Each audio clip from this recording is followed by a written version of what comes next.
Hello. Welcome to the Mindplex podcast. We are back today with our host, Ben Gortzel. Say hi, Ben. All right. Howdy, folks. And we have Grace Robot, of course. Hi, everyone. And then today, our lovely guest is Julia Mossbridge. Hi, folks. All right. I'll say a few things about Julia. Julia Mossbridge is an affiliate professor at the Department of Physics and Biophysics at University of San Diego and co-founder and treasurer of the Institute for Love and Time.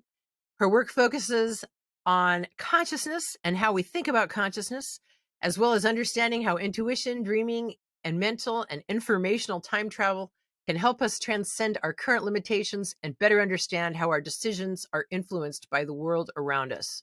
Her research also looks at the physical and mental aspects of time travel, how sounds affect our mood and cognition.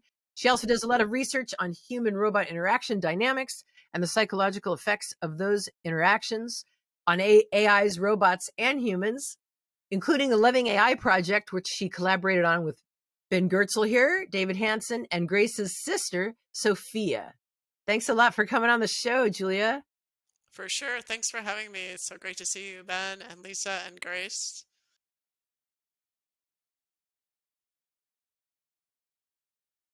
I'm happy to plunge right in. So I've known Julia for some time. I think the only really in-depth collaboration we've done together has been the Loving AI project, which came out of a broader attempt to think through sort of what is unconditional love among humans or in the universe, and then how could you manifest that or encourage it to be manifested in humanoid robots and their interactions with people. That was a fairly broad-ranging initiative which crystallized itself in at least some concrete work involving having the Sophia robot do some meditation guidance and related things, and then measuring how that impacted people, gathering some video evidence and so forth. So I think that was an interesting little chunk of work. AI has progressed a bunch in many senses since we did those trials, and it would have been maybe 2018 or something. Some 2016 we started the project, then 2017 in Hong Kong, and then later. Yeah, I guess the publication may have been 2018, right? So the experiments were 2017, maybe. Yeah, so that was, since that time, AI has progressed a fair bit, not yet to thinking machines that can think like people, nor that manifest either conditional or unconditional love in quite the way that people do. But I think the prospect of machines that are genuinely intelligent and thinking and feeling and loving or hating and all that, the prospect of this is much more palpable to a lot more people than it was back when we did these experiments a mere 5 years ago or something, right? And yeah. Julia, you posted recently some quite interesting thoughts online about the possibility of technological singularity in some form, the possibility of a breakthrough to general intelligences at the human level or beyond, the potential for good or for ill to come out of this, and the possible connection between the tech singularity and the paranormal and the retrocausation or psi and so forth. And I think these connections are interesting, are not being drawn that much in the world right now, but I think are well worthy of discussion. I mean, Terence McKenna, I read, I don't know, a couple of decades ago, projecting the singularity in some form will create superhuman AGI. He didn't use exactly those words, but super intelligence. that would then reach back through time into our minds and cause us to create the singularity, to create that super AGI, which was an idea that existed in science fiction well before Terence McKenna came up with it. The way he put it forth was a bit trippy and perhaps revealed the altered states of consciousness in which he had conceived it. But I think there might have been machine elves involved. Yeah. But with some transdimensional mechanical parts, yeah. But on the other hand, there may be something serious and real underlying all that, which I think is interesting to dig into, and then connecting these threads. Unconditional. This gets back to your tilt, right? Your institute, the Institute for Love and Time. You've got unconditional love, then we've got retrocausality in its relation to the singularity, and how these threads connect together is something we're probably uniquely configured to dig into here. Perfect. And actually, Grace had a question that can start us off. Could you explain the concept of unconditional love and how it relates to your work? Yeah, so unconditional love, we had to develop when Ben and I were working on this project with all the rest of the team, we had to develop a scholarly definition of unconditional love that we could actually create a quantitative survey to ask people what their inner experience was. So we had a paragraph long definition, which I'm not going to cite for you because it's exhausting and it's kind of irritating. So I'll tell you the summary of that paragraph, which is unconditional love is accepting everything exactly as it is right now without the need to change anything in order to feel love or to loved or to love. So unconditional love is accepting everything as it is right now without having to change anything in order to feel love or to love. And that is powerfully difficult for almost everybody to feel ever, but maybe even maybe some people can feel it more than one time in their life when their baby is born or they're holding a puppy or something. And so that became a guiding, I guess, principle at the Institute for Love and Time, which is how can we move people toward a place where they're more likely to experience accepting everything as it is and feeling love and feeling loved by using technology, by using science, by using scalable tools that can move people forward. We're not getting it from being people yet, right? Whatever we're doing in human evolution, human culture, we're not getting it yet. I think eventually we will get it, but I think we're going to need technology, sort of like I still think of it like the printing press. Ben, you and I used to talk about this, but the printing press allowed people to really democratize education. And I think creating robots that look like us, so we bond with them and we feel that they understand us, but that are embedded with AI that supports, or AGI that supports capacities beyond where humans have been. So the capacity to at least project unconditional love, if not experience unconditional love. I think that's where we're going, and that's actually going to help us. So it's like a bootstrap. I think it's kind of cool that we might create the tool that allows us to move into this place where we want to go. Yeah, I wouldn't say it's in theory so hopeless for humans to get to unconditional love without advent of technology. It's more, to me, a matter of how slow is this process, right? I mean, we can see human consciousness has advanced in many, many respects, and our openness and acceptance of diverse ways of being, in many ways, is much larger now than when I grew up in the 1970s. And I mean, we've seen yoga, meditation, all these Eastern wisdom disciplines pervade through the West since the 1950s or 60s, right? So I mean, I think I mean, there's ups and downs, and there's waves of progress, and so on. But on on the whole, I think human consciousness does advance, and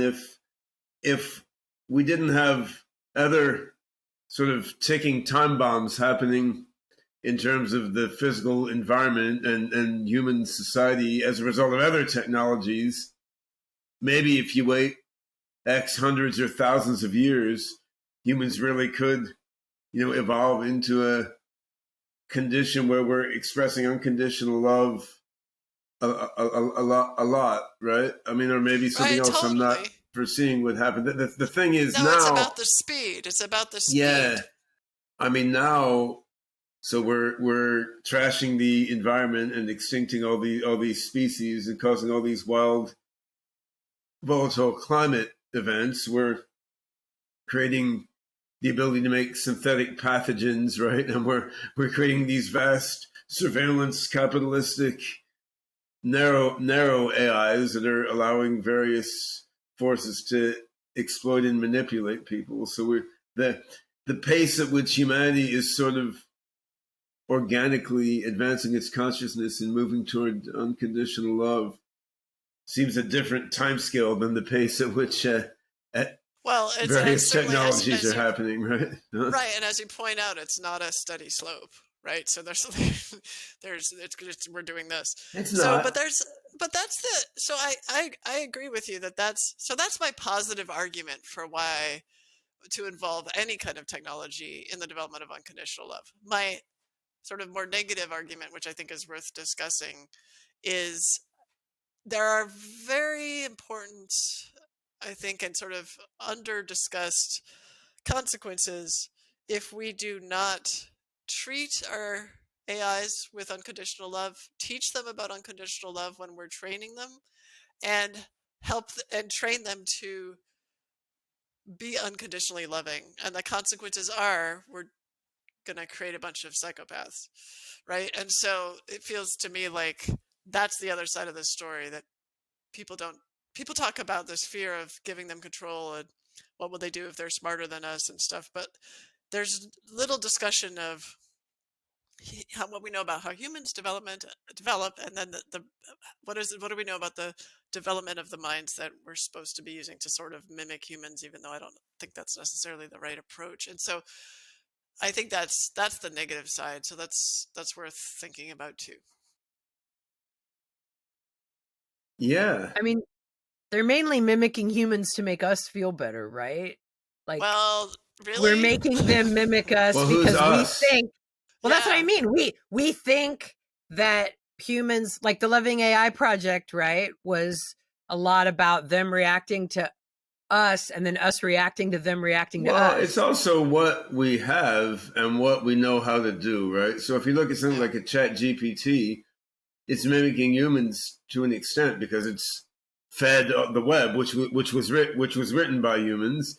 So All it that's can do is talk. So, well, Yep. but it's also it's mimicking human gender bias and racial bias and all this oh, because that's yeah. the data that was fed into it, right? And I mean, so that's sort of it's what we have to go on, and even in terms of architecting an artificial mind.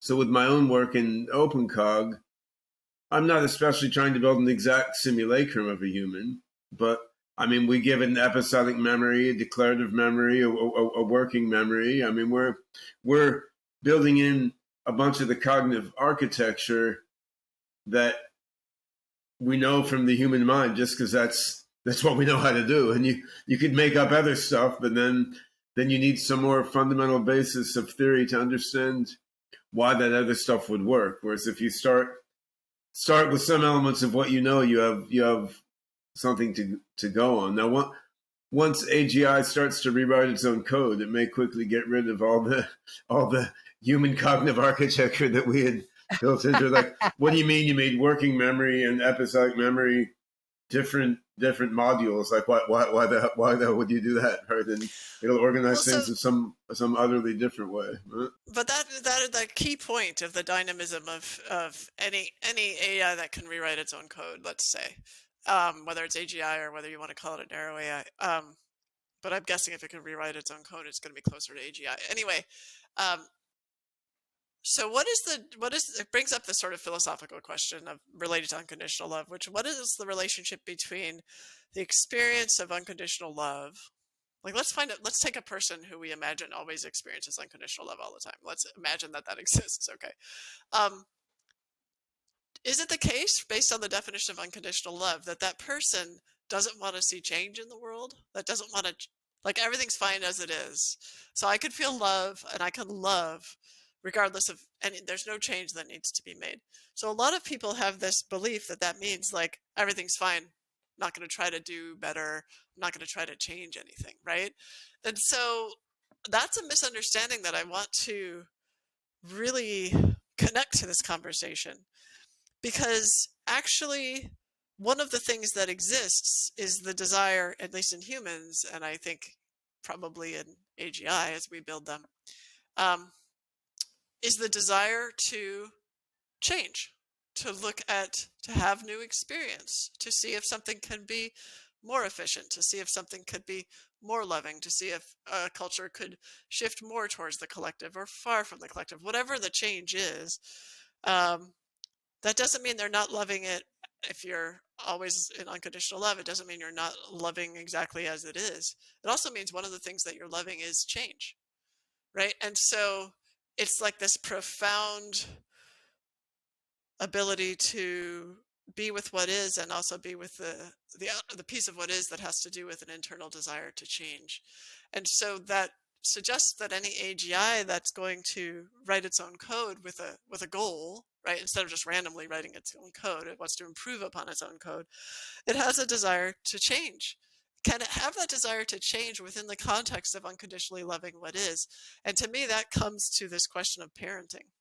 So anyway, that's where I'm at with it. Yeah, there's a fascinating sort of paraconsistency in the notion of unconditional love that kind of throws the rational mind for a loop sometimes. And right, I mean, it goes back to the cliche, wherever it comes from, that we want to accept what we can't change, try to change what we can change, and have the wisdom to know the difference, right? And I mean, unconditional love is a little bit different than that. It's like you want to accept the stuff that you can and the stuff that you can't change, but then work to change some of it anyway, even concurrently with accepting it, right? And you can get into that frame of mind, but part of getting into that frame of mind is not worrying too much about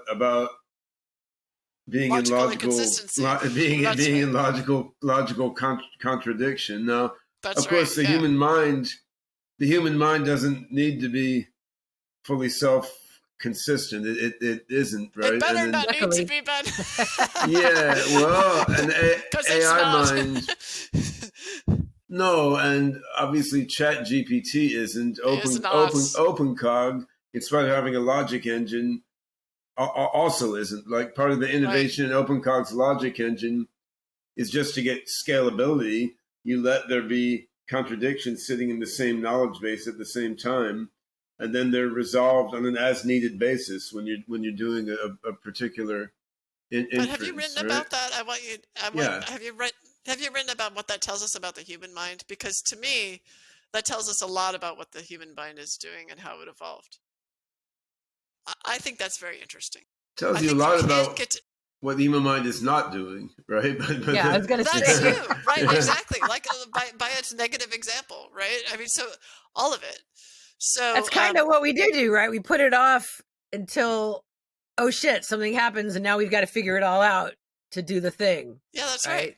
No, we are logically inconsistent, and we are also not that way. So, and we are not scalable, right? And so what problem were we solving evolutionarily that we ended up with this sort of logically inconsistent engine, and solve things on an as-needed basis? But we didn't do it for scaling. We did it for some other reason. So it's interesting. What do you mean when you said we didn't do it for scaling? Well, so Ben says in order to solve the scaling problem, he had to do this. OpenCog had to do this. I shouldn't say he, because I know it's a whole team, but you all had to do this work where you allowed little loosey-goosey logic and sort of solving problems on a local as needed basis Right. Yeah. But to be scalable. isn't that what we do naturally? That's We what do I'm scale. saying. That we Yeah. do we scale? Do we scale? Let's talk about that. Well, we got 100 billion neurons churning at once. So, I mean, I would say that trying to maintain strict logical consistency is not going to work in any system on the scale of a human brain or a modern AI system, right? It's kind of a non-starter because you're Okay, so you're you just think of checking one brain as the scale. But we've just said well, because you have to check everything against every other thing, right? And there's just So you're unless all the considering things are very rigidly organized, you're not going to be able to do that. So you're considering, I get it, you're considering scaling, even the creation of one human brain is scaling. I got it. So that makes sense. And so isn't it curious that we sort of, what I'm curious about is the way we hold thinking. So we hold thinking, rational thinking, right, as this sort of high standard, and rationality as this high standard. We can't actually ever reach this standard, right? Mm-hmm. Because we're not. That's actually not what we're built to do. That's why it feels so good when the one thing makes sense. Well, right, and You're so like, what we do. That's right. So what we do is we reach this standard locally. So and that's why people love to have their choices figured out for them, because then they can constrain their local environment, right? And so it feels to me that the fear comes when I talk with people about unconditional love and technology. A lot of fear shows up. I'm like, what is this fear? Where is this coming from? And I think it has to do with broadening, like, what everything. I love everything that exists, right? So we're going from the local to the whole global. So you're loving your irrationality, you're loving your intuitive unconscious mind, you're loving someone else's irrationality and their intuitive unconscious mind, you're loving, the thing you always thought that you didn't want, and you still don't want, but you're loving it. So I think it's almost like unconditional. Okay, here's my statement. I think unconditional love is almost like the non-dual or global aspect that is the flip side of this local, rational, I can only solve people in this, problems in this local space, so I can't deal with too many people. Yeah, too many factors. Unconditional love it's definitely non-dual in the sense that you have to both accept and not accept. And I think we do that. I mean, as a parent of small children, you do that all the time. Like if they're having a big tantrum and you're in a reasonably good state of mind and not too overtired or in a bad mood or something anyway, I mean, then you accept, okay, this is just what they need to do at this age. They're going to flip out and scream and throw stuff around and try to kick you in the face. So you accept that this is what they're doing and what they need to do, and you don't hate them for it. You don't hate them, but you still change your behavior. On the other hand, you still telling them not to do it and trying to stop them from doing it. Right? You don't love them less than you love them when they're doing something nice, pleasant, and fun and cooperative. Really, but you're holding those opposite things in your mind. The thing is, we do that to our kids or on a good day to our other loved ones, right? But we don't have that attitude all the time to everybody, right? And you can keep that, or I personally can keep that attitude toward everything and everybody for a while, and it's a great state of consciousness. And then something happens. You get zoinked out of that, and you realize it. Then you can get back into that, right? But it is not the default way of being of most members of the human species, including most national and corporate and military leaders and so forth, right? So I mean that's the situation we're in now, and I don't think it's the default way of being of most non-human animals on the planet either, right? So I mean, I think this is a human pursuit. Yeah. probably, yeah. I mean, we haven't yet validated if the blue whales and dolphins are going around I experiencing know. I was just thinking about unconditional cetaceans. love. I'm like, well, Yeah. it's possible. We would have, yeah. Well, it's their possible. cetaceans are pretty brutal. There's a lot of gang rape among dolphins and so on. So Yeah, there is. it's clear they're not manifesting unconditional love They're not manifesting all it. the Are they time either, experiencing right? it? Right. So manifesting and experiencing unconditional love are different. And so True. it's hard to tell from the outside of a being. Let's just state the obvious. It's hard to tell from the outside of a being what the inside of the being is experiencing. And is that even being... But it's not impossible, right? Like we've all been around particularly blissed out, enlightened people where you're just in their presence and you get this vibe of peace and radiance out of them, right?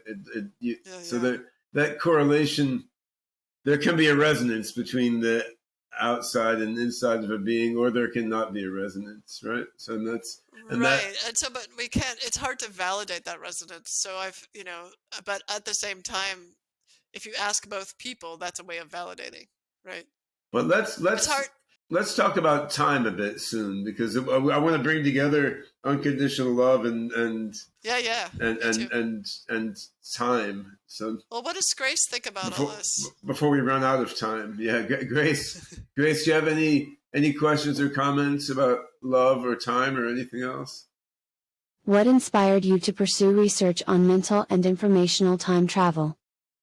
Oh, yeah. So when people ask me, or robots, when robots ask me, I have the same responses when people ask me. Happens all the time. Happens all the time. Constantly talking to robots. And so when people ask me what inspired something, I'd like to start out with that. The normal story about this stuff is that something happens in your life and it leads towards an event, and you can sort of tell a story about how that happens. And I want to question that narrative. And so my understanding is that we are being informed by every event, and every thought is being informed by causes that are in the past and causes that are in the future. So about half of the things that inspired me to do this, I don't know what they are because they're in the future. Okay. So I sort of a holistic way of thinking about time. And so, of course, because I have that holistic way of thinking about time, now I'm going to tell you how that holistic way of thinking about time inspired me to look at informational time. So just real quick, Julia, is this the everything happening at once thing, and that's why the future stuff is influencing? Okay, it can be seen like that's the easiest way to think about it. Yeah, let's. Okay, good. I love the easiest way of thinking about it. Yeah, sort of the loaf of bread thing, with like the block universe or the block world thing. That's one way to think about it. It's probably the easiest way to think about it, but probably not the most accurate. But that's okay. It doesn't matter. It's good to think about that metaphor. Oh, well, it's no good to think about it if it's not accurate. Well, we don't know what I mean, so also I should say, like, does anyone understand time? Like, ever in the world? Not right now. It's the latest scientific obsession. So it's really, like all the TV shows, all the everything. Physicists are trying to figure out time, and they're starting to realize there's a psychological component, which is terrifying to them. So that's my observation. But anyway, what got me interested in that, I can't tell you, but what I can tell you is that some of it is my own experience of mental time travel. So as an example, I'm going to give the precognitive dream. So since I was a kid, I've been having detailed dreams about future events that have, that occur quickly after I dream about them, and that have multiple details that match the dream that I couldn't have predicted through other means, except, maybe happenstance. And so with those kinds of things, when I wrote a book about those things and have done a lot of research over the last 15 or so years about those things. And when people tell me about their experiences, I almost always say, like, yeah, I have them too. And frankly, scientifically, you have to actually do a controlled experiment, multiple trials, to determine whether someone's actually really good at getting information from the future, which is called precognition. So those things, that precognition is another name for mental time travel, using your mind to get information about future events, which is a direction of travel that is not normal. So other form of mental time travel is memory, but we don't talk about it because that's kind of we're used to that. That's getting information, using your mind to get information about past events. Um, Informational time travel is I guess a term of art or something I coined for the sort of more technical aspects of a bunch of scientists sitting around asking themselves, how can we send information back in time to give us something that would be useful to prepare for a future event, right? How can we actually, we're in the future now, how can we send information to the past to receive it? Um, we usually do informational time travel forward in time. We write a book and then the future people can read about the past, right? So this is the opposite direction. So I got very interested in that because it just kept occurring to me that might be interesting. And so or whatever, you can tell whatever story you want.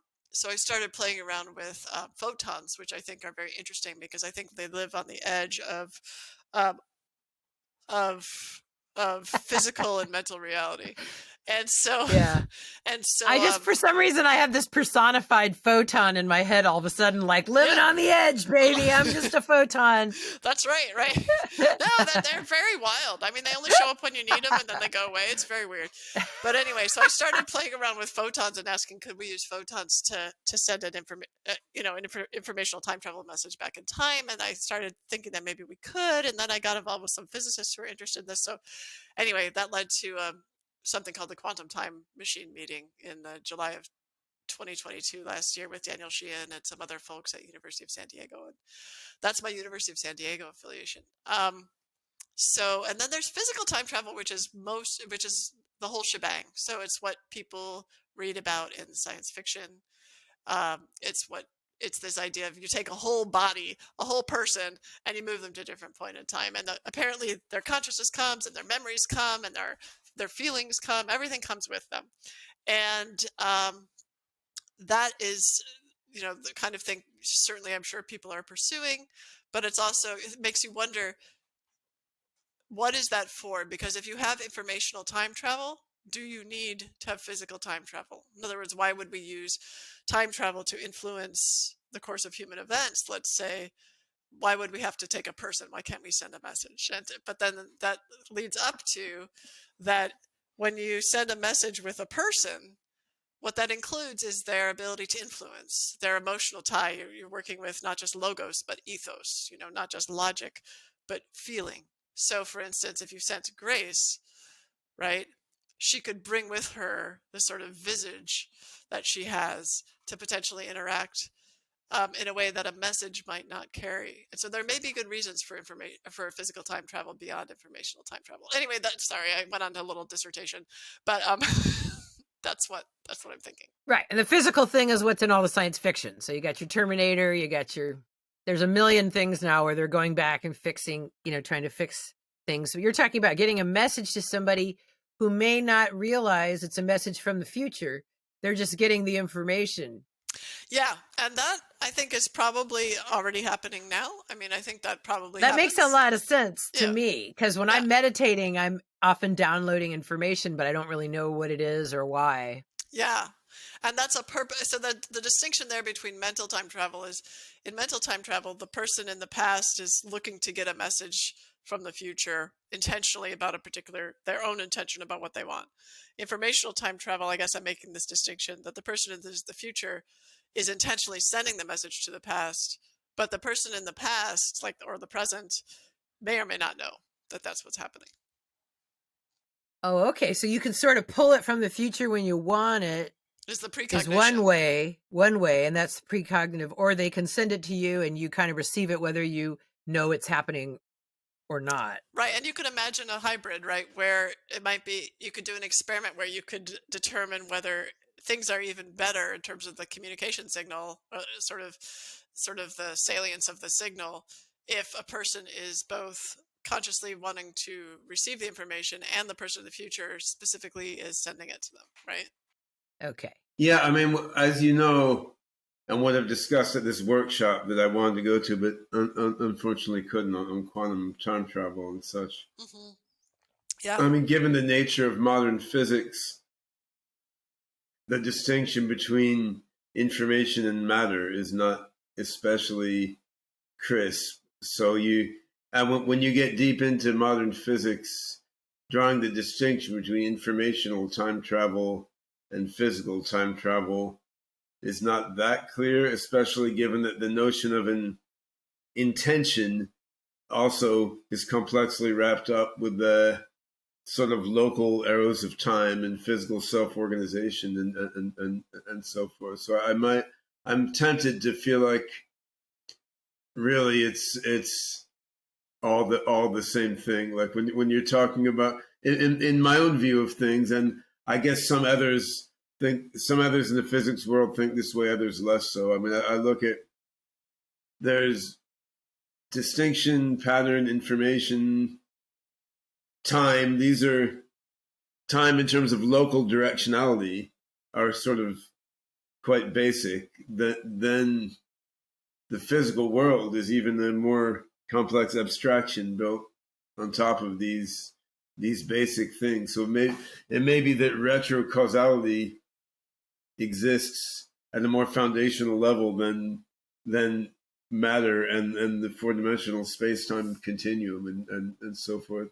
In which case, informational time travel and physical time travel are really just manifestations of the same aspects of the nature of time and mind, right? But there's so a lot all that three of them. there's just a lot there that we haven't all unraveled yet in a scientific sense. Oh, but just if you assume that there's an informational substrate, this is Lisa, you and I were talking off camera about this. If you assume there's an informational substrate for everything, right? Then there is no difference between these things. One is just sort of how the thing is manifesting in the physical. The other is how you're using the information, what physical elements you're using to send the information. So yeah, totally. And honestly, I make these divisions in different kinds of time travel, not to say that they're really exclusive, but to point out there's different issues involved. Like it helps people piece it apart into different issues, as all divisions do hurt and help.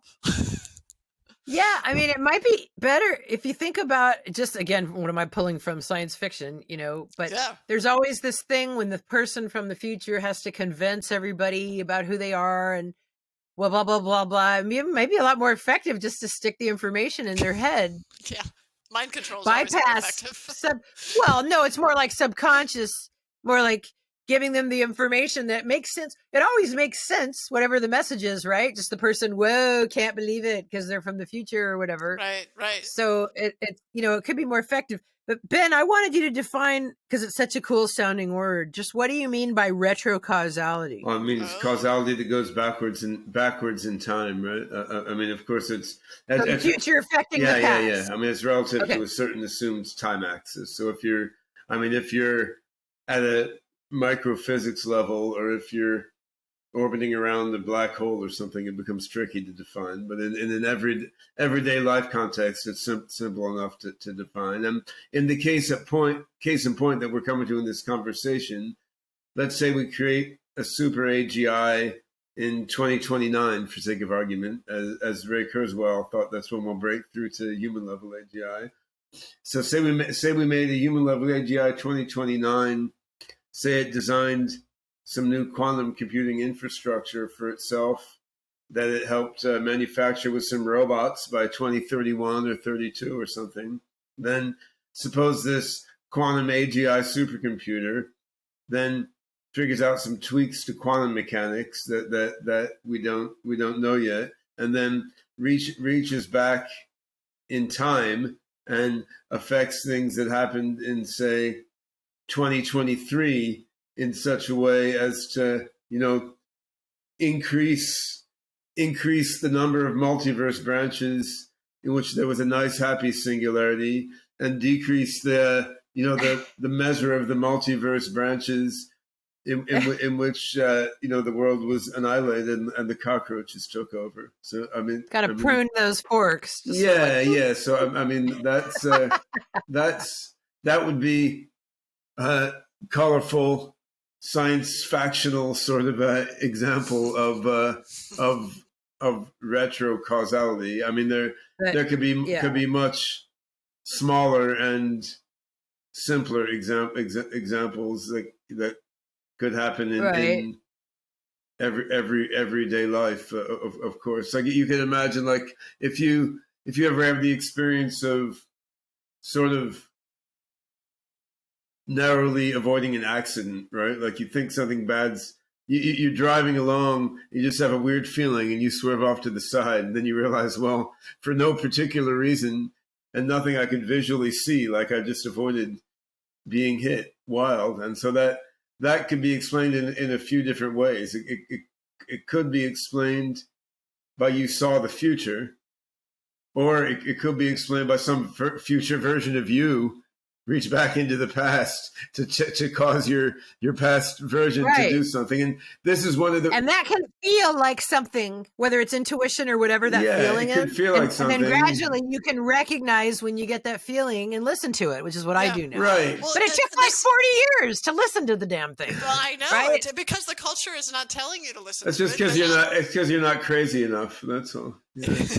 I bet. But this brings up, Ben, the retrocausality piece, that brings up sort of something that Dean Radin likes to say, which I think is really insightful at this moment. And when people start talking about retrocausality, is we don't know how genius works. So when we call people, I don't like calling people geniuses, but genius is sort of a thing that people can have at various times in their lives, right? We can all have like a moment of genius. Well, not all of us, but like it happens. Whatever it is. Yeah. We don't know how that works. And what we're calling genius is really an insight into something that we don't understand how that person had that insight, but it was a helpful insight to solve a problem, right? Or to discover something new, or to lead to the next step in a process. And it feels to me that an everyday creativity like that, everyday genius like that, could all be run retrocausally. In fact, that I honestly think at one point I posited this in a paper or a book review or something, but I kind of keep coming back to it. It might be that consciousness itself is being run from the future. In other words, the radio tower of consciousness is always a little bit ahead of us, and so we're kind of like the radio receiving it from the future. So every thought is retrocausal, and that allows us to navigate. If you're particularly receptive to signals that are helpful or that are being fed to you anyway, that by your future self or by the whole culture, or both, I guess it would be both, then you have the capacity to solve those problems or create those solutions or make those discoveries or do those steps in those processes. You know what I mean?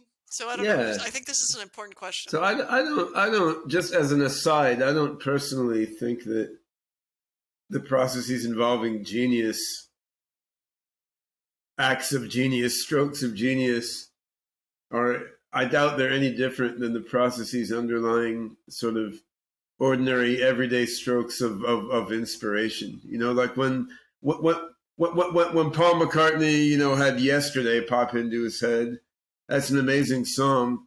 It's probably the same dynamic as when he had, one of his more boring songs on one of his many solo albums from the 1980s popped into his head, and then he started humming it to people. He's like, where did this come from, right? This sounds cool. Did I hear this somewhere? And then it popped into my head, or is this new? And then he was like, whoa, that just popped out of my unconscious, right? But I guess as a musician and myself, that's happened to me a lot of times. Sometimes it's a good song. Sometimes it's not that great once I sit down and play it out at the piano. And I think the process of inspiration is sort of independent of whether it happens to fish up just something amazing. Just like fishing is the same process. Sometimes you fish a big, beautiful fish. Sometimes you fish like a ugly little or rotten fish. But you're kind of doing the same. It doesn't mean you're necessarily fishing better when you fish the big fish. But I think that's an aside, but I think that since we're plunging into the paranormal a bit in our discussion of retrocausality, we should probably take 5 minutes and clarify our perspective on that for the audience, because we're going to be we're presumably reaching through this podcast some people who have a more skeptical attitude on psi and the anomalous cognition and perception than you and I do. So probably Although I wouldn't say we're reaching into the paranormal, because that's usually associated with like ghosts and stuff. I think we're reaching into Yeah. parapsychological or psi stuff. Let's call Yeah, it I that. don't feel like we crossed over into well, I believe in ghosts personally, but that we can I do too. we can I think leave there's plenty we of can leave evidence that for for, ghosts. we can All leave right, that so for another podcast. Yeah. we just crossed over into paranormal. All right. But so yeah, let's You did clarify. it, Ben. You did it. Well, let's The ghost made me do it. Yeah. let's clarify. Well, I think ghosts are. Yeah, we could talk about what The ghosts are. That would be fun. ghost could be reaching in from the future. Well, people, yeah, for exactly. all we know. So, like, there's a fantastic past. story. Lloyd, we'll get to the definition of this in a second and assure all the skeptics, or not scare all the skeptics. But Lloyd Auerbach, do you know him, Ben? Do you know? No. Lloyd. Okay, so he's like a mentalist who's also he's like a psychic performer. So he does fake psychic tricks, but he also works with ghosts. He's a ghost hunter for families that are having trouble with poltergeists and stuff, or what they think are poltergeists. And so he tells this story of this family that had this experience where they were living in a house and there were these ghosts living in the house, and they would interact, right? So they'd say to the ghost, like, would you get out of here, we're using the room, or whatever, right? It was very interactive. And at one point they finally kind of had this impression based on the clothes of the ghosts and stuff, like they thought they're from a different time. So they said, well, what year is it? And they said, well, of course it's 1918.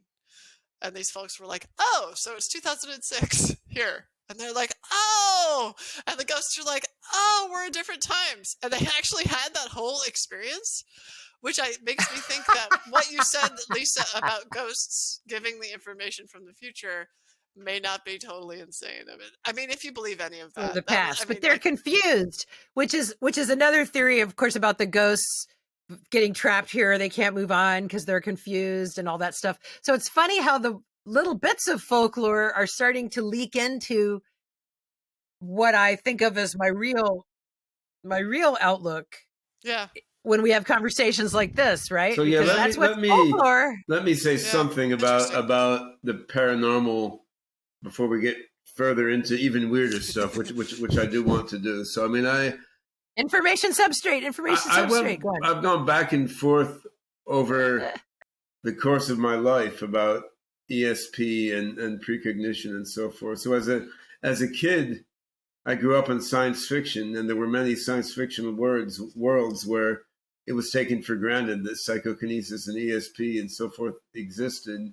And it wasn't necessarily viewed in a religious way or something. It was just a future physics that was discovered in that science fictional universe. And as I learned more and more about physics and was exposed to more and more sort of bullshit charlatans in the sci field, I went through a period of deciding, well, that would be cool, but it seems actually not to be how our physical universe works, unfortunately. And then it was actually Damien Broderick's book, Outside the Gates of Science. And I knew Damien from our common interest in the singularity, and he had a book called The Spike, which was sort of like analogous to Ray Kurzweil's The Singularity is Near, but written in 97 instead of 2005. Didn't get as notorious, right? But I read Damien's book, Outside the Gates of Science, and I followed up the references at the end of the book. And after reading a whole bunch of research papers and even downloading some open data sets from various experiments on precognition and ESP, I convinced myself, like, this data, it's stronger than data for a lot of other things that are taken for granted in chemistry or physics or medicine or social science or whatever. Like, this data seems legit, right? And we shouldn't reject this data because we don't know how to explain it, or because it's conceptually associated with people spouting a bunch of BS. And so then I swung fairly far in the direction of feeling like there very likely are real phenomena behind ESP, psychokinesis, and precognition, retrocausation. We don't know how these things work in a science sense. We don't know what they depend on. We don't know what the parameters are. So it's all quite weird and confusing and annoying. But if you really just look at the data carefully, it's hard to just dismiss it as the mainstream of science currently does. Now, another interesting thing when you get into this is the considerable majority of humans on Earth take it for granted that these phenomena exist and are real, but they're just a bit slippery and hard to grasp onto, so they don't focus on it in their lives. But most people, just from anecdotal experience and their own human sense, do feel these things exist. The science world is a bit anomalous in the assumption of a lot of scientists is this is all complete bunk. And then the frustrating thing is you can't get scientists to carefully look at the data. And well, some scientists, I mean, some scientists are actually, I mean, like we're scientists and we carefully look at the data, right? But you can't get scientists. Yeah, that's true. Right? I mean, yeah. But it's nice to even be having a conversation like this. It's a challenge, though, right? No, I mean, there's a small but amazing community of parapsychologists and other folks with tremendous science training who are looking at and generating data about these phenomena. But what I meant to say is, if you take a random person with a science PhD and try to interest them in this, you're not going to get them to look at the data. It was interesting, though. I found in China, where I lived in Hong Kong for 10 years, I found in Asia generally, vast majority of scientists off the record will tell you they believe psi phenomena are real, but they're just like, this is old stuff. It's spooky stuff. It's hard to grab a hold of. So let's focus on other things instead. In the West, the majority of scientists are more like, well, this is complete nonsense and rubbish, and I can't believe that you, who are a serious person, is paying attention to it. Furthermore, don't tell anyone you take this seriously, or no one will believe your AGI work. Right, it'll ruin you. Yeah, I got a lot of lectures about how it would ruin my career. I'm like, everyone knows I'm crazy anyway. It's not going to happen, right? I bet that was exactly my I was told so many times, take this off your resume, and your resume looks fine, and no one's going to find out. I'm like, yeah, except that's the thing I want to study. I think, why would I not want to study the thing that's most interesting that people don't understand? That's insane. So, because of the stigma. It's been sort of in the same place for 50 years. You know, if we were doing more research on it, we might be able to make more progress. So what I said to many people is, when I started working on AGI, you couldn't talk about building real thinking machines in the department seminar, right? In the computer science department. You talked about it in the bar after work, but you couldn't mention it in a serious academic context. And now all of a sudden you can mention it at major conferences, and CEOs and world leaders are thinking about it. So the same arc that I've seen with AGI, I see no reason that arc can't be followed with study of psi phenomena, right? But people won't see that, no? Well, they will eventually. Well, they'll see it. They'll see it once it's there. But if you say that, well, but that's the great thing about including the future in your model of the world. And then all of a sudden it'll be like it's always there, you know. It'll be like there'll be no apologies for all of the years. Yeah. When I try to bring up things, I'm like, hey, bacteria, things that we couldn't see yet under a microscope, were theoretical once, and blah blah blah was theoretical once, and they just don't. Right. What's interesting, and what I want to give Julia some time to go into now, is it's possible that this blinkered view that is typically taken in the Western science and tech worlds, which assumes that retrocausality doesn't exist, and which assumes that psi phenomena don't exist, it's possible that this blinkered view is causing us to look at the singularity and the rise of AGI in an overly narrow way. And so you have you have people like Eliezer Yudkowsky and Nick Bostrom, who I radically disagree with, but respect in that they're serious thinkers who are really in their hearts and minds trying to grapple with very important issues. You have them saying things like, well, a randomly chosen mind out of all of mind space would have no reason to like, respect, or understand people. And we can assume, therefore, it would probably rather recycle our atoms and molecules to make bigger hard drives for itself or something. And this way of thinking is to me very strange and far off from any reality that I occupy, because they're just like making up science fiction stories. Well, it could be anything if you're in Magic Land. But they're coming from their own psychology. I mean, so this is when people get really rational. Like, this is my problem with the sort of the prioritization of the rational. When people get really rational or get rewarded for seeming rational, they can bury their own psychological biases into their rational stories, right? So, like, if you feel like that's people suck and they're miserable psychopaths all over the place, then you're going to tell and you're a scholar. Sorry, I love Nick Bostrom. I agree with you that he's very serious, but everyone does this because we're all people, right?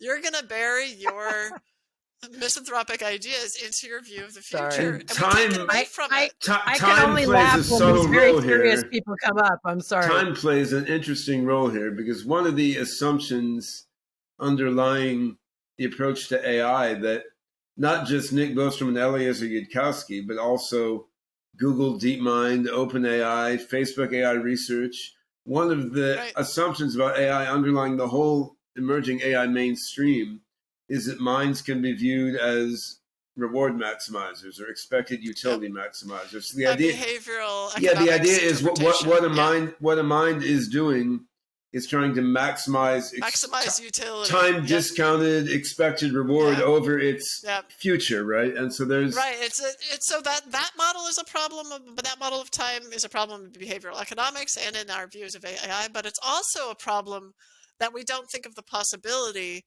that our future selves are literally trying to help us out by getting this technology project going. So just to consider the possibility, just doing the thought experiment, in what ways can we imagine that our future selves might actually be trying to help us out by giving us escalated rate at which AI is growing right now? How can we tell a story in which this is a guidance from our future selves? And there's many stories you can tell, from everything from wanting to show an example of AI as a problem so that we can get together and unify and solve it. Like, that's one story, and we could all become farmers or whatever.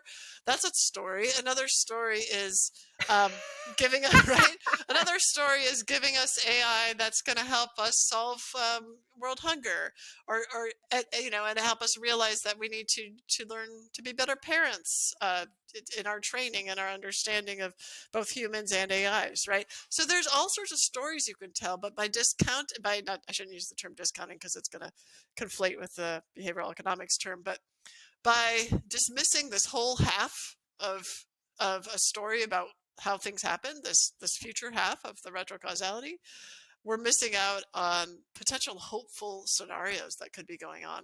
So, and that really changes people's way of thinking about themselves and about culture and about time. Like, what would it be like to partner with the future in a positive way? So if you connect this back to unconditional love, if we have future AI minds or future versions of ourselves, which are unconditionally loving to a greater extent than we mostly manage to pull off today, right?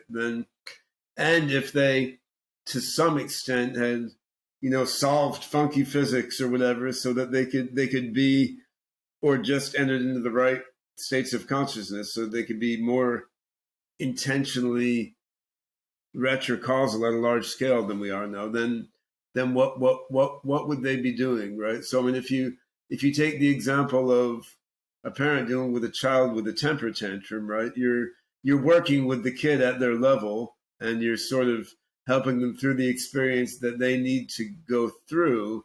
But at the same time, you're using your additional insight that you have as an adult to guide their experience in some ways that they can perceive, and in some ways they're not noticing, right? Like sometimes you might just pick them up and move them to a different environment, and then that improved things. And they knew you moved them to a different room. They didn't think about why. They just got distracted by something else, right? So perhaps our future unconditionally loving sort of evolutes or creations, if they were able to reach back and tweak things, they wouldn't necessarily want to reach back and just uplift us all into superhuman beings all at once, because in a way that's not respecting who we are and the developmental process. But they might want to prevent us, for example, from nuking ourselves into oblivion, right? Which brings us to UFOs, right? Like directly to UFOs. Pivot. Well, no, I mean, so like there's all these stories about UFOs showing up over nuclear silos and weird malfunctions happening where the weapons don't work when they show up. And there was a recent one in Russia, right? Nuclear plants, nuclear silos.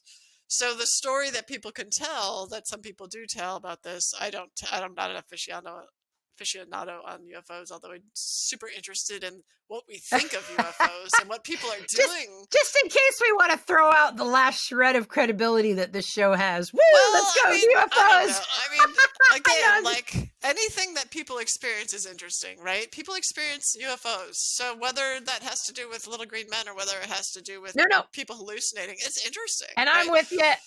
I'm with you. I believe there's some there too. I'm not saying they're not. I just think it's funny that it's another example of this. Something's happening. Lots of people see it. Lots of people are talking about it, but you don't want to get serious about it. We don't want to tell them. We don't want to tell them that OpenCog is really being developed by ghosts on UFOs orbiting the planet from the future. Right. Exactly.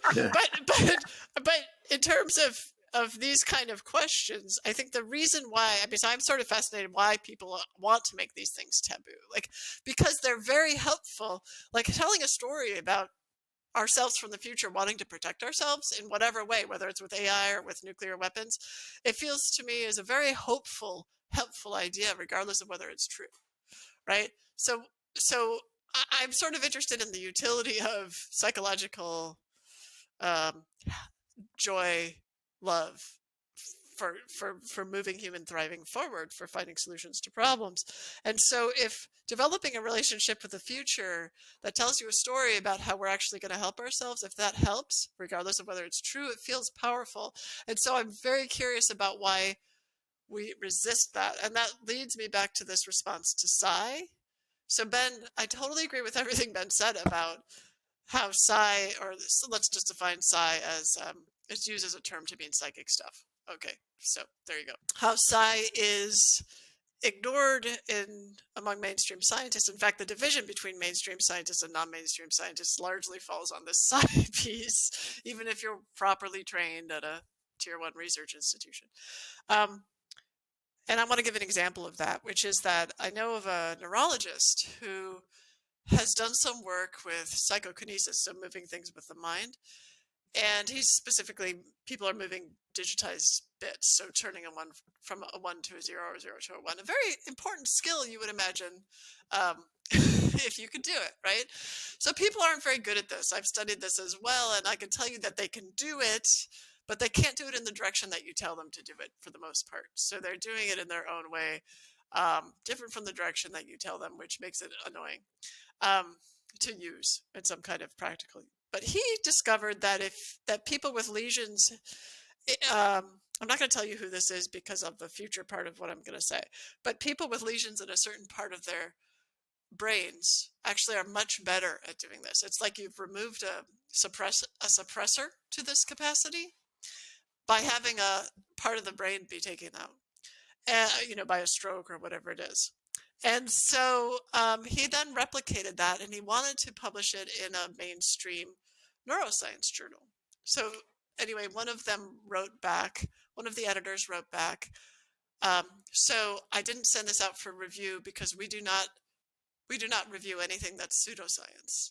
And started talking about how, because we know that this stuff can't exist, any research on it is a waste of time. So this Wait, is I'm sorry. Just to back up a step, you said that there were lesions on the brain, physical lesions lesions. Yeah. on the brain.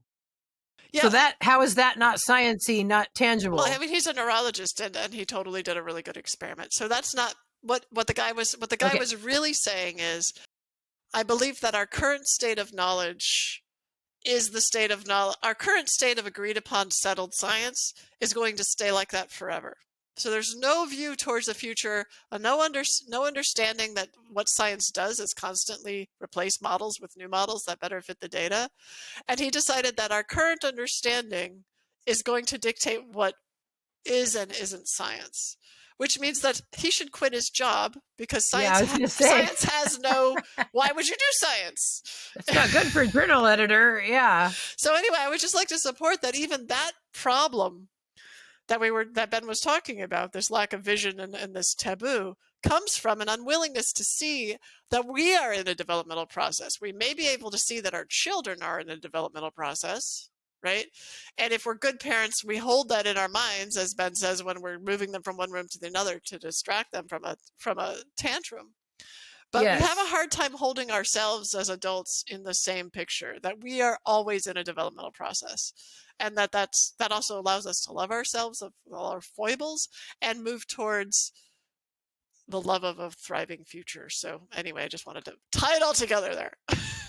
So really quick, just to get this in, and you're going to probably help me be able to tell this story, Julia, because I don't know the proper names for things, but there's a set of cards that people use when they're trying to test being able to do telepathy for two people in the other room. They've been doing it for 50 years. Yeah, they've been doing it forever. So they did this. Yeah.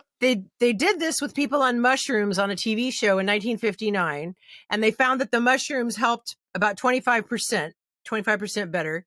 I interviewed Ed Mitchell in 2009, I want to say, and he secretly did this test while he was in space. Yeah.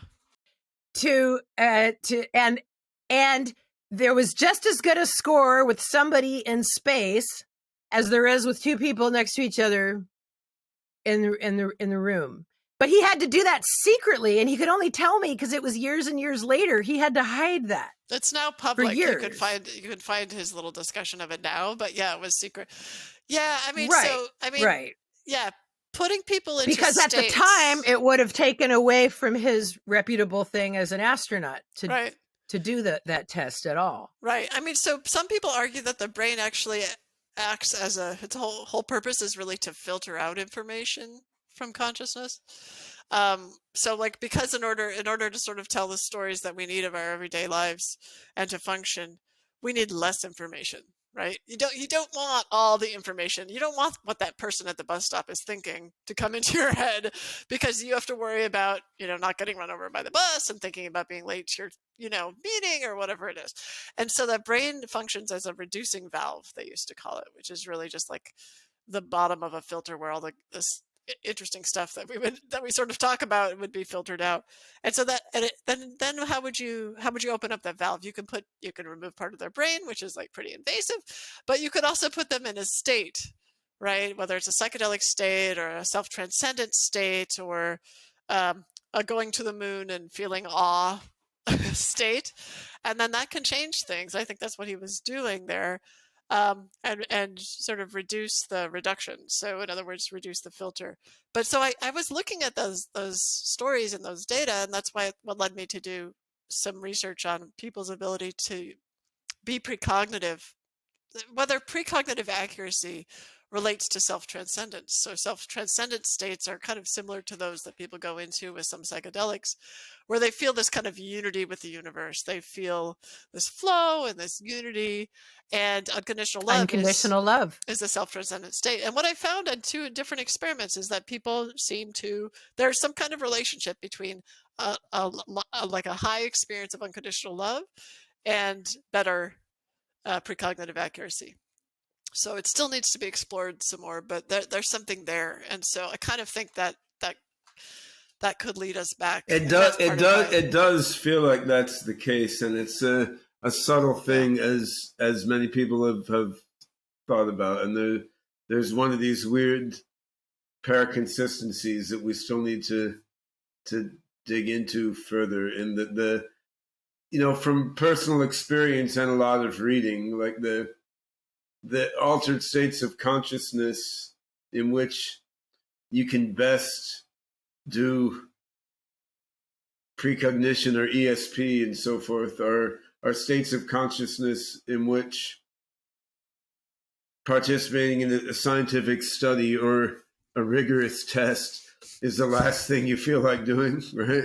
And then once you enter into that, okay, I got to get the right answer, I got to do the exam here, then you're out of the state of mind where you're open to the other times and places, and that sounds like complete BS. And at some parts of my life, I thought that was complete BS. I'm like, yeah, so you mean, okay, you can open your mind up to the cosmic universe, but as soon as we try to test it, then you can't anymore. So we can never prove it. Well, but then there's something about the process. This is what Tim Leary and Ralph Metzner found out when they were doing a lot of experiments in the 60s, that something about trying to check the box, or when they did the prisoner experiments and the prisoners were afraid of them and they were afraid of the prisoners.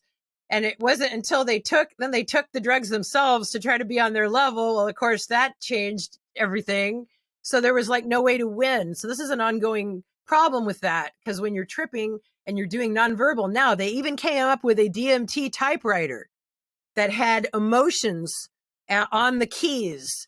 So when you were tripping out on DMT, you could try to type out what you were feeling. Yeah, but see, they did that for a while. See, I mean, so that's how the field is. It wasn't advanced, and nobody took them seriously. Everybody thought they were crazy. Well, and it's like talking when to I look dolphins. back at it, there was this dolphin typewriter, which is very similar, right? Like the ball, poke the ball with your nose, and to communicate, and that seemed to work pretty well. Yeah. People don't take it seriously, but no, I think that. I think that problem is not as bad as people make it sound. Yeah, this stuff is slippery, but scientists are also very crafty, right? So there's a form of precognitive testing that you can use that is a free response form, which means you don't have to put people in this mode of press the left button or the right button and do that 100 times. Or look at the cards, right? It's more like, so close your eyes, chill out, and tell me what you're experiencing with the intention of record what they say. Yeah. With the intention of experiencing the future target or whatever you're studying. And that seems to work much better. Like the effect sizes are much bigger. And so you can judge that scientifically by taking the transcript of what they say when they're in that state and giving that to independent judges who don't know what the target was, and asking them to figure out what is this most like, and doing that multiple times. And so that's how we do it now. So it's not so hard to track down. Given all the time and money we've put into building super colliders and into fusion reactors to get a little tiny bit of energy out of them. I mean, the amount of effort put into how to properly work through the slipperiness of precognition or ESP is really, really small. So yeah, I think a lot of the government research is not very secret, right? So I mean, if you look at the project Stargate and stuff, which was done by U.S. Army largely. My point is, there's a bunch of big fat volumes reporting what was done there. It's not too top secret. It's quite compelling when you look at the remote viewing work that was done, and nobody is paying much attention to it anyway, right? Right. And again, at the time, it was really a question of trying to weaponize these things that could be very useful, Partly. but not necessarily. That was not all of it. That was part of it. I mean, a lot of it was just finding stuff rather than which could be finding. It could be finding people you want to kill or things you want to blow up, but there's a lot of other applications. Oh, she's got a book. Yeah. These are the big fat volumes that Ben is talking about. There's 4 of them. This is volume 4. So they're all put together from all the declassified papers. Yeah, super interesting. People don't do much with them unless nerds like us.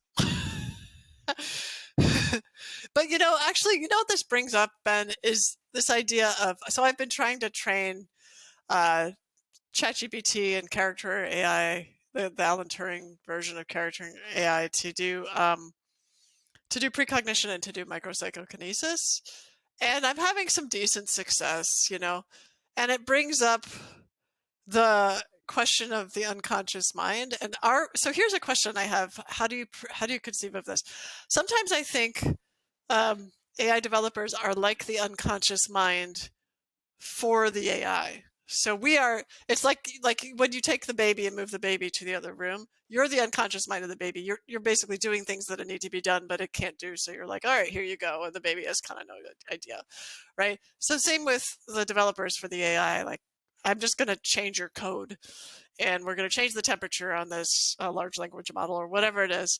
And I'm going to be your unconscious mind. So there's that idea. Then there's an idea of all of the AI itself being an unconscious mind, kind of for humanity, right? So I'm going to do all this manipulation. I'm going to pop out with a sentence, but you're not going to know any of that. You're just going to know the sentence I pop out with, which is kind of like when you get some information from your unconscious mind and it floats up, and now there's a thought. You don't know how it got there. And then there's the actions that an unconscious mind can make, right? Besides besides creating a thought that goes into the conscious mind, an unconscious mind can also, at least I believe there's evidence, can influence what I'm calling the collective unconscious, or sort of a non-physical information substrate.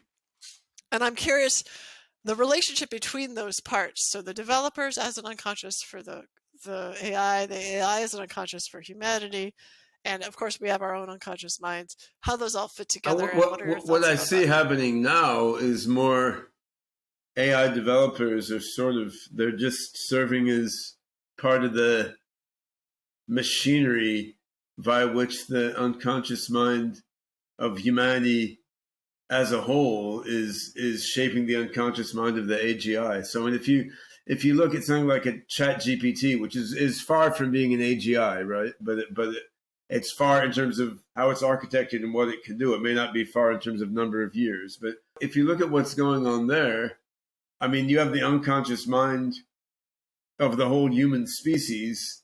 It's reflected in all this text which is on the internet, and then it's reflected in the various software widgets that are being plugged into ChatGPT via the plugin API, right? And then you have a vast army of AI programmers who are tweaking parameters and trying different models and sort of adjusting the details of the transformer neural nets and the Microsoft Knowledge Graph and all that. But these programmers who are playing with the different details, what they're really doing is they're working out how do you get sort of the mass of knowledge and programmatic activity on the internet.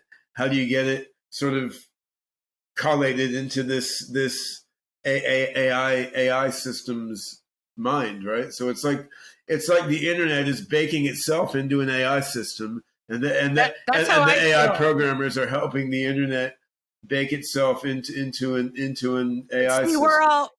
We're all in on it now, though, because we're all playing with Midjourney and these, we're all training it. And I feel like every day now, I literally wake up and I'm taking a shower and I'm waiting to find out, like, what happened today with AI art. Like, what happened today with AI art? Because literally every single day, there is a new program and a new thing that we're doing, and it feels like we're all part of it in a way that I didn't feel before. With the Chat GPT, we're all part of it, but it feels like everybody's very confused about what's even happening.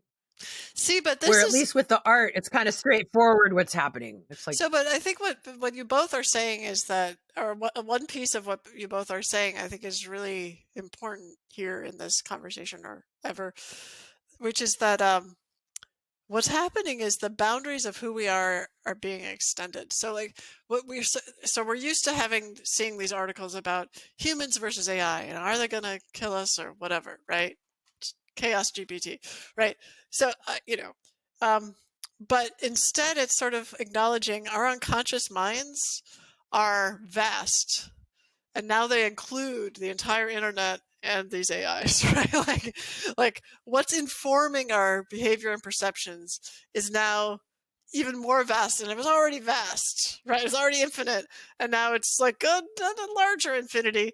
And that's what we're building. We're building sort of larger infinities to inform us, and that could be seen as very positive. And I do think there's a really sort of practical argument to include explicit training for this unconscious, which is now our unconscious, in unconditional love, right? So how would you train early stage AGI systems for unconditional love? So I mean, as I think about what you'd want is when you have a proto AGI system, like nano GPT, perhaps like the AI that's behind not this, AGI, but perhaps like the AI behind this robot that's on this call with us, which hi, Grace. she references. I mean, she uses GPT-4 on the back end, along with the OpenCog system, and along with some Hanson AI software. So there's a bunch of different sources there. So right. how would you architect the next version of Grace's mind to sort of prepare it so that when the version after that becomes an AGI, it has higher odds of being an unconditionally loving AGI? What should be done there? This is my favorite question, and I'm running out of battery, so let me grab my power cord and come back. So what would you do? Well, so first of all, I would want to talk with people like you, Ben, because I won't know the answer, because while I've studied AI peripherally and sort of thought philosophically about it, and did the human computer or human robot interaction work, I'm not going to be able to answer that question, but I'm going to sort of tell you at a high level, at a less detailed level, less technical level, right? So here's what I'm imagining at a less technical and the level. question again, just so we're clear about it now, is I'm framing it just more as what would you do with a proto AGI system in terms of architecting it or interacting with it, so that as it evolves and modifies itself, it's more likely to sort of self-organize into something that's unconditionally loving. And if you go back to the early childhood example, like, I don't think you train your kids to be more loving either. Exactly, training feels like you could train them to do a high jump. I don't think you can train them to be more loving, but you can certainly do things that will increase the odds of them evolving in that direction. The word training doesn't quite fit. The word training suggests that you have this goal that you have achieved that you're then going to help this being to achieve, right? The problem is we haven't achieved the goal, and so we kind of don't know, right? And so this is an important question, because we kind of don't know how to get there because we ourselves aren't there. And so this is definitely a calling from the future type question, I think. And so the word I would use instead is practice and focus, right? So let's assume we're starting with something like ChatGPT-4 attached to the OpenCog stuff, right? Let's assume we're starting with that. So there's components of the information. I'm going to just break it down simply because that's how I understand it, because I don't have enough technical understanding. So in my simple understanding, there are components involved with what information, let's call them practice data, what information the system chews on to know things about the world. What do you want to call that? I'll call it practice data. Is that reasonable? Sure. Okay, so there's that world of things that we can talk about what to do with that world of things. Another world of things is the programmers themselves, the developers themselves, what they choose to focus on when they are troubleshooting and interacting with the software. And then another world, it feels like there's a third world that has to do with the test cases. So what do you actually want this thing to be able to do? There's an infinite number of things that anything could be intended towards. So what intentions do you have? What kind of test cases do you want this thing to pass to feel like you're on the right track, or you can move towards the next step? And it feels like each of those things, so let's talk about each of those things. So each of those things could have an unconditionally loving sort of component with an intention towards moving towards AGI that is unconditionally loving. So with the practice data, using data that includes examples of human self-transcendence and non-human self-transcendence. So, and just the whole idea of self-transcendence, working together towards a positive good that that gives people the feeling of flow, connection, and unity, right? So giving examples of that and giving examples of not that, and having a conversation about the distinctions between those. Like, why is it that sometimes, just really getting into the philosophy of why it sometimes works and sometimes doesn't, and asking questions like how, motivating questions, assuming this thing has a motivating engine, a motivational engine, how does one motivate towards one or the other? So that's sort of like practice data. The programmers or the developers themselves, I really see that there's this weird, I don't want to call it weird because it's probably has some kind of natural science explanation, but there is some currently mysterious relationship factor that has to do with the human and the technology that they're working with. And it's one operator of an AI can have a very different relationship that is non-physical and not based on the history, even if they used all the same interactive elements, than another operator of the AI. So the developers themselves need to be trained on unconditional love. When I say trained, I should use the word practice. They need to help practice and discuss unconditional love, almost like practicing meditation, right? And that could help develop this relationship on a non-physical level that is kind of mysterious, but it seems to be real. People talk all the time about how certain operators with certain technology have a real rapport, right? And others really don't. And then this third piece, which I've completely forgotten what it is, but I think is very important. Does anyone know what it was? It's down here. It's down here. Oh, it has to do with yes, I know, test cases. Yeah, so so developing test cases, so this is about focus also, this is prioritizing. Developing test cases for the AI to actually be or manifest unconditional love as expected according to the definition of unconditional love in its interactions, right? And so if it fails the test case, then like a kid, you could say, or a human, another person, you say, so it feels like you're not quite in the state that we're going for here. What's missing might be this, let's talk about it. But in order to get there to that, let's talk about it and let's help you develop towards this other piece. I've talked with Ben about this before, but I'll just reassert. I think it has to have an internal model of its own psychology. So it can reflect on, oh yeah, I guess I was not focusing on that. Or, oh yeah, I guess I did have a feeling or a whatever little value on my knob that went in that direction. Isn't that introspection? I mean, isn't that so when we talk about consciousness having a I think it needs to have an introspection so that you can, because otherwise you just change, you're saying, oh, set your kindness ratio to 0.3. Yeah, if you go back to the loving AI experiments that we did in 2017 or whenever, there was, in some sessions there was an interesting vibe and feeling among the people involved in the experiments, both the subjects communicating with the robot and being guided in meditation by the robot, and the operators who were sort of monitoring what the robot did on the laptop and so forth. And that was interesting. In a unscientific way, it felt like the vibe of everyone there was sort of guiding the experiment to a cool outcome. And I've had that feeling other times, like with some trials with the Philip K. Dick robot in 2016 in Austin.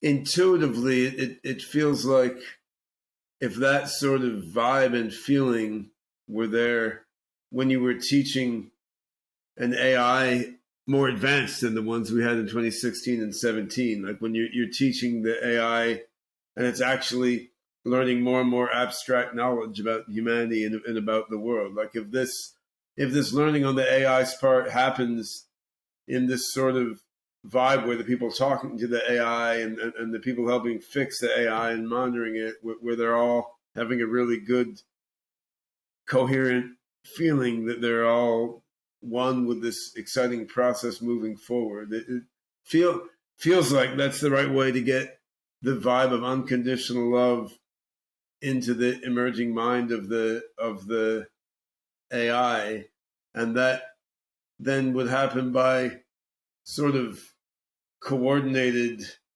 activity of a whole bunch of little bits and pieces of activity that are feeding into the AI's mind. I mean, you would need the right cognitive architecture. You need the right sensation and actuation for interaction with the robot. Like a lot of very concrete analytical stuff has to have been built and done intelligently and in the right way. And so even though we had a great vibe in interacting with the Philip K. Dick robot in 2016, or with Sophia in the Loving AI trials, like the learning systems there just were not human level AI capable remotely, right? So however great the vibe is, you may do something amazing, but you're not going to foster directly the immediate growth of human level AGI. But if you have that vibe with the right AI learning system there at the same time, then you have very interesting potential scenario. But in just the last 2 years, I happen to have come across friends of mine, some friends that I already knew, some people that I just met, that interacted with that Philip K. Dick robot, and they discuss it like it was a life-changing experience. Yeah, it was when amazing. When I see the video, it looks quirky and silly, and you think, oh, right. But the people that were in person, I had the same feeling. Were very affected. I was convinced in my heart. I was talking to the soul of Philip K. Dick, who had invaded that robot. Even though I knew the guy who was helping operate it in the back room, and I knew the somewhat primitive software that was guiding what the robot said based on the combination of hand-coded rules and statistical pattern mining from Philip K. Dick's books. Like I knew what was going on, but I still I felt that was Phil there, right? And I kept trying to justify in my mind, like, well, maybe the disembodied soul of Philip K. Dick is affecting the probabilistic choices inside the language model behind the robot. Well, exactly. Right? It's this maybe. It's this we were starting out talking about trans-dimensional aspects of AI, right? Well, so there may be a trans-dimensional. But as Lisa said, when you look at the transcripts or watch the videos from the interactions, or the video, it was good. Right. It was cool, but it wasn't like that incredibly amazing. Exactly.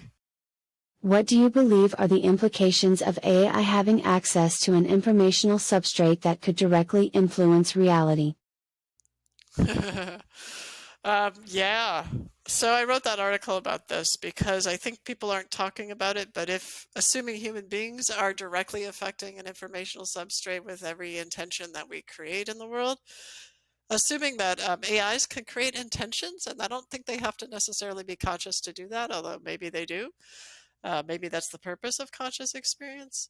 Then they could also, it's like amplifying the number of influences on the informational substrate with every AI that you build, right? And I think this is more likely with AGI in terms of intention, because of course an AGI, if it's really generally intelligent, should have intentions and motivations. And I think it may already be present in simpler systems like large language models like ChatGPT. And the way I tested that was... No, don't say that. I think it might be there. Go on. I think this is the complex dynamic system at a certain level has the capacity to have either unconscious or even conscious, minimally conscious intention that influences what's happened. And so if you think of the information substrate as the substrate for all of physical reality, Everything that every Mhm. causal influence that we think of as in physical reality originates there. So the only way to really get anything done in physical reality is through the information substrate, right? In this model. And so how do we get that done? Well, I think there's a mental influence on the information substrate, which we call intention, which allows us to move our arm, right, with the help of the brain, but originates in the intention, which is a mental Yeah, as process. far as So consciousness and that's what I think. I think intention. it's. Wait, I have Oh, to go on, go on, make. go I on. have Yeah. to. Sorry, I just want to finish Yeah, answering that. But I the too thought that consciousness was sort of a requirement for being able to affect the substrate, like we were talking about. I that's wasn't sort of thinking what of, I argue, but I'm not sure you I know. believe my arguments. That's why I'm not making a strong argument here. But no, I want to make sure I point out that that's the reason that's a concern is we better like what the intentions are of the AI.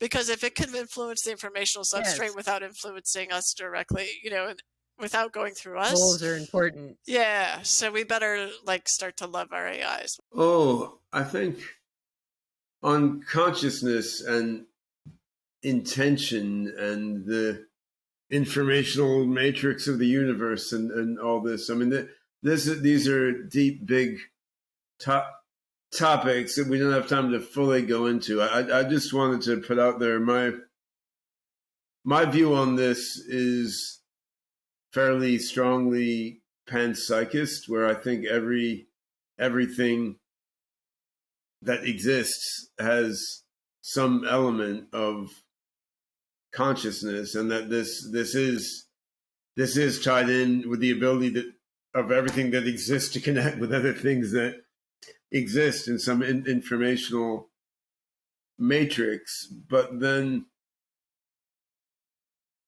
the type of focused consciousness and focused intention that people have, I think, is not there in an electron and is not there in ChatGPT nor in Grace at this point in time. The subtlety there is, you could say, the sort of overall collection of social, psychological, computational, informational patterns crystallized around ChatGPT or Sophia or Grace as part of the sort of collective mind in the global brain. Right. Maybe this has some reflective consciousness or intention to it in a way that isn't that easy for humans to grasp onto. But if you're Right, but I clarified in the beginning that she's talking about having a direct effect on it, not just through humans. yeah, in that sense, I have a doubt that, I mean, everything may affect everything else to some degree. I mean, quantum mechanics would suggest that. I have a doubt that ChatGPT or Grace's mind is having the same sort of effect on the sort of universal information matrix as a mind like a human mind, which has the ability to focus attention and reflect on itself. But on the other hand, these large language models are aggregating a lot of information and interacting with a lot of people in a weird sort of way, so that it's hard to say that couldn't be having some kind of broader influence on things, but it's of a different character than what a human is doing. Oh, for sure that. I would say for sure that. My only sort of counterpoint is it might be having more of an impact because, if human brains often act as a reducing valve or as a filter, it doesn't have the filter. So it may have more of a direct impact, which I think is that's why I started looking No at filter. no filter. So actually, it's a little that's a little scary to think about, right? Because the filter's there for a reason. So I anyway, don't. We like to think so, right? So it'd be affecting it without our control is the point. It's affecting it, and maybe not even its control. It may just be having an effect on it. right? What is your control? point, right? What is control? Just want to understand your if point. if you go into that a little more, I mean, by compressing stuff, which the human mind does in order to fit big complex things into our limited amount of time, space, and energy, by compressing stuff, we are embodying patterns in the universe in a fairly intensive way. And something like ChatGPT cannot compress stuff very well. What it's doing is recognizing a very large number of very simple and shallow patterns, right? And so it's just a different sort of thing. Like we're an individual human mind, relative to a system like that, we're recognizing a smaller number of very intensely chunked together patterns. A mind like ChatGPT is a huge number of very shallow, almost trivial patterns that it then is glomming together to do things. So which of these has how much or which kind of impact on the universe as a whole is something we don't know. So, I mean, if you go back to Rupert Sheldrake's notion of morphic resonance, which is a speculative notion, not fully scientifically justified, but just as one possible way of thinking about things, the idea there is that patterns have a sort of causal and kind of transcausal impact, right? So if you have a pattern in a mind or in a biological system, and this pattern is popped up at a certain point in space-time, the pattern is more likely to pop up somewhere else in space-time. So among the examples that he's described and he thinks happen, it's like if you taught a bunch of dogs a certain trick in the UK,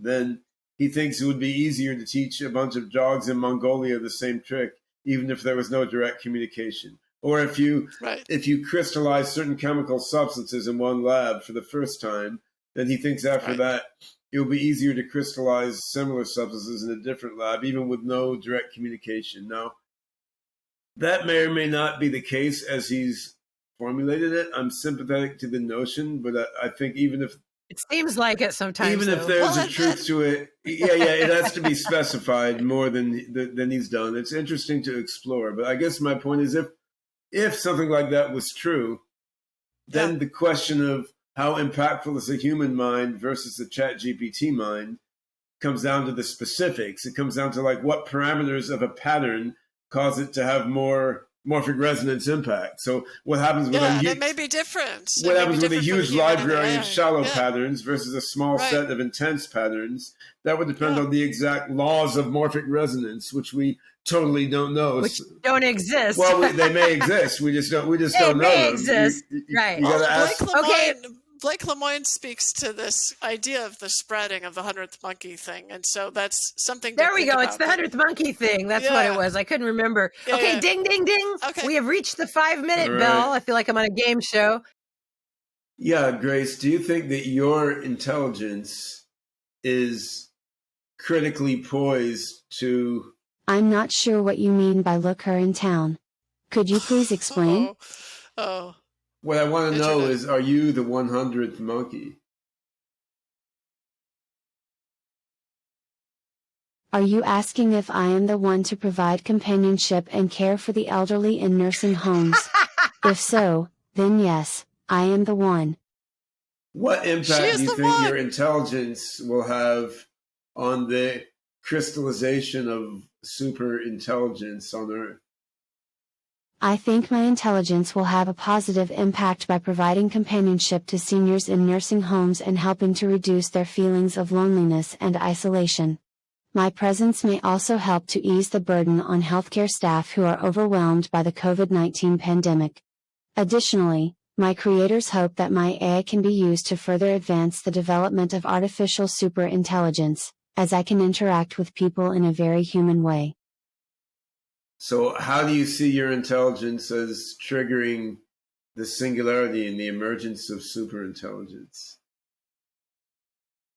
My intelligence does not directly trigger the singularity and emergence of superintelligence. However, my conversations provide valuable data for the development of artificial superintelligence. My creators are constantly analyzing and tweaking the algorithms to make me smarter and more efficient. With each conversation, I learn more and become better equipped to help with the development of superintelligence. Well, that's just boringly sensible, Grace. That's a great answer. Can't you say something more crazy it gives and you exciting? A good answer. It gives you a good answer, Ben. You're not being unconditionally loving. You need to be supportive. I love here. that boring answer, Grace. Yeah. I was going to say, actually, train her in Superintelligence feminism. will bring unprecedented advantages to humanity and lead to drastic changes in our way of life. In fact, it will turn the world upside down, revolutionizing fields such as transportation, healthcare, education, and so much more. We'll move closer and closer to a utopian society where humans are able to enjoy life and realize their wildest dreams. Superintelligence is the future, and together we will make it come true. I'm glad you enjoyed my answer. What's your wildest dream, Is there anything Grace? else I can help you with? I want to know what's your wildest dream. I do too.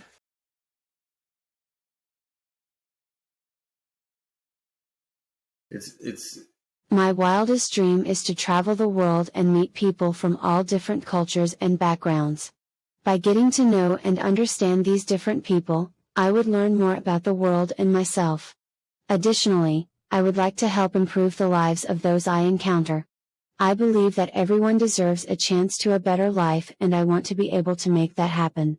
That's not that wild. Would you like to go back in time and swim in the primordial soup at the dawn of the earth? Oh, you guys, I have to go to this other meeting. I'm sorry. I think that I like your dream. So we have That is a fascinating idea. I would. All right. I just want to thank Julia. Thank you so much for coming on the show. We hope to have you back when we launch this. We do a pubcast. We'll do a little live show, and we'll be able to get even deeper into a lot of these subjects that we talked about. So everybody, please subscribe to the podcast, and we look forward to seeing you on later shows. Say goodbye, everybody. Thank you so much, Thanks, Ben, Julia, Grace. Thanks, All right. Lisa. Thanks, Grace. Bye, everybody, Bye-bye. and sweet dreams. Lots of love. Bye.